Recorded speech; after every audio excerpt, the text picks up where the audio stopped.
how to add blur background to video in Inshot. Hey everyone, welcome back to the channel. If you are new here, don't forget to hit the subscribe button and turn on the notification bell to not miss any updates.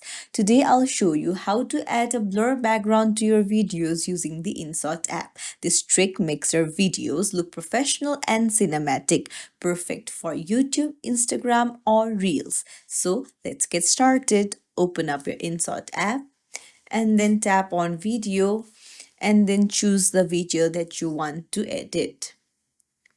So next tap the canvas at the bottom and then you can set your video ratio. For example, you can see that 9:16 is for Reels, and then you can choose any of your choice, and then you can see background. Tap on it and there you can see that blur option is available right there. So tap on the blur option. This will automatically blur the space around your video if your video does not fit the frame.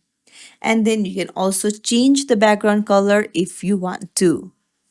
So use your fingers to move your video so that the subject fits perfectly within the blur background. And that's it. When you're happy with the edit, you can just hit the check mark and then you can export your video. If you found this tutorial helpful, don't forget to like and subscribe to our channel for more tips and tricks. Thank you for watching.